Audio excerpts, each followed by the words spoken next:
Majmu'atul Mawalid wa Adiyatu Syaraful Anam. Ada satu rangkapan ataupun ungkapan serangkap ataupun satu kalimah, ya Rasulullah ya khaira kullal anbiya najjana ataupun najjina min hawiyah ya zakiyal mansib. Rujukannya muka surat 8. Ya tuan-tuan,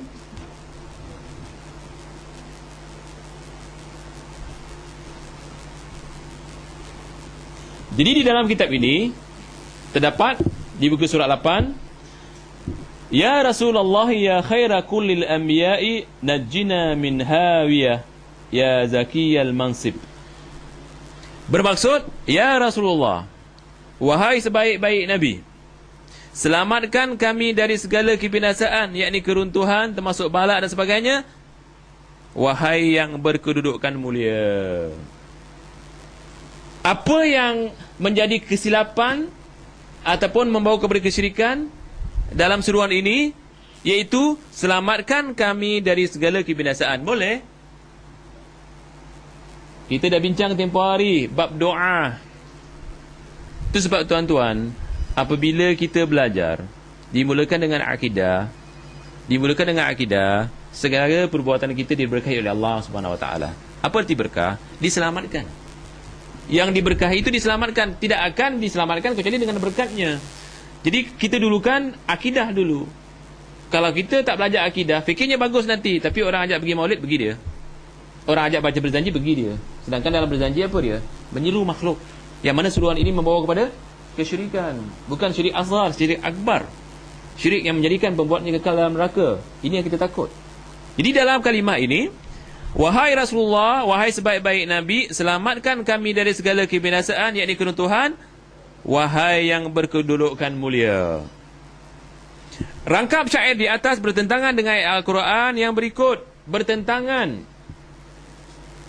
Jadi tuan-tuan, ada satu kitab yang ditulis oleh ulama kita daripada Indonesia. Ini nama kitabnya.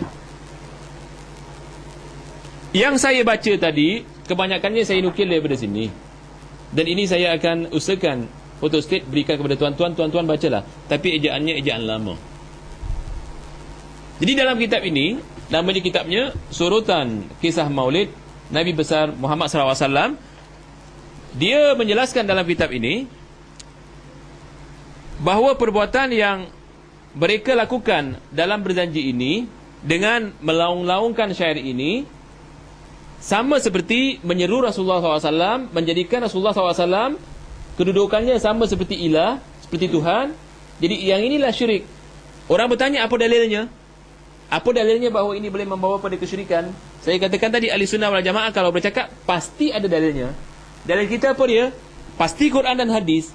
Jadi apakah dan di manakah ayat dalam Al-Quran yang melarang perbuatan ini? Jadi dalil ini cuba baca. Thumma nunajji rusulana walladzina amanu kadzalika haqqan alaina nunjil mu'minin.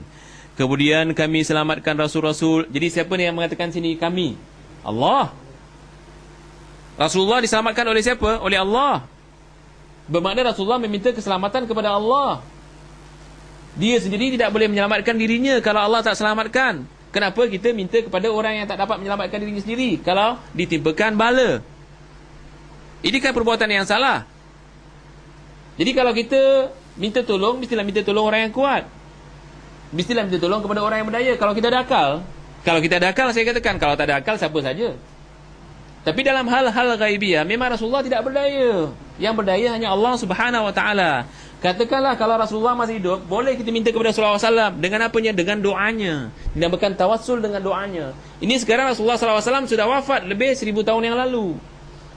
Dia sudah di alam barzah. Dia sudah tak dapat menolong kita. Jadi kita kalau minta pertolongan sekarang bukan kepada Nabi Muhammad SAW, tapi kita minta pertolongan kepada Allah Subhanahu Wa Taala. Meminta pertolongan kepada Nabi Muhammad SAW hukumnya syirik. Kerana apa? Bertentangan dengan Al-Quran dan bertentangan dengan larangan Rasulullah SAW itu sendiri. Jadi Allah mengatakan, kemudian kami selamatkan Rasul-Rasul kami dan orang-orang yang beriman. Demikianlah menjadi kewajipan atas kami menyelamatkan orang-orang yang beriman. Allah mengatakan kewajipan atas kami. Jadi yang wajib menyelamatkannya bukan Rasulullah. Siapa yang wajib menyelamatkannya orang yang beriman? Allah Subhanahu wa taala. Jadi yang wajib menyelamatkannya itulah yang berhak kita pohon. Ya? Dan hujah seterusnya dalam surah Anbiya Allah berfirman, fastajabna lahu wa najjaynahu minal ghammi wa kadzalika nunjil mu'minin. Maka kami telah memperkenankan doa. Yakni doa siapa? Dan menyelamatkannya daripada kedudukan ataupun kedukaan, dan demikianlah kami selamatkan orang-orang yang beriman. Jadi di sini yang dikatakan kami siapa? Allah. Ya? Selanjutnya tuan-tuan cuba lihat. Hari ini panas ya? Tak tahulah panas ini ke panas udara. Dua-dua. Tuan-tuan, kenapa saya buka bab berzanji? Kerana aliran-aliran yang ada di Singapura boleh dikatakan hampir 100% ya, meyakini bahawa berzanji ini kalau dibaca mendapat itu dan ini, paling-paling dapat pahala. Betul atau tidak? Kenapa kita mesti biarkan manusia yang dikatakan keluarga-keluarga kita dalam sunnah, keluarga-keluarga kita dalam Islam membuat maksiat paling besar? Kenapa kita mesti biarkan? Faham tak maksud saya? Sedangkan kita tahu bahawa perbuatan ini, kaset habis. Sedangkan kita tahu bahawa perbuatan ini mungkar, semungkar-mungkarnya. Mungkar. Apa arti mungkar? Kemungkaran, syirik. Sedangkan Allah mengatakan kuntum, kamu semua ni, kuntum khaira ummatin, sebaik-baik ummah. Kenapa jadi sebaik-baik ummah? Kuntum khaira ummatin.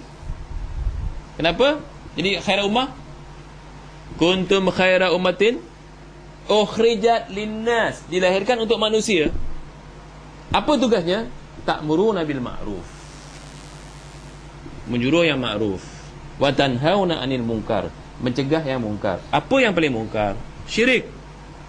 Apa yang paling mungkar? Syirik.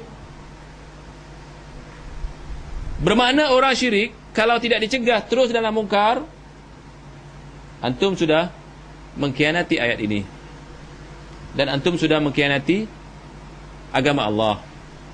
Yang mana Allah mengatakan adinun nasihat, agama itu nasihat. Nasihat yang pertama apa dia? Larang orang buat kemungkaran. Kemungkaran paling mungkar apa dia? Bid'ah yang membawa pada kesyirikan. Itu kemungkaran paling besar. Kerana syirik membawa orang ke neraka, kekal di dalamnya.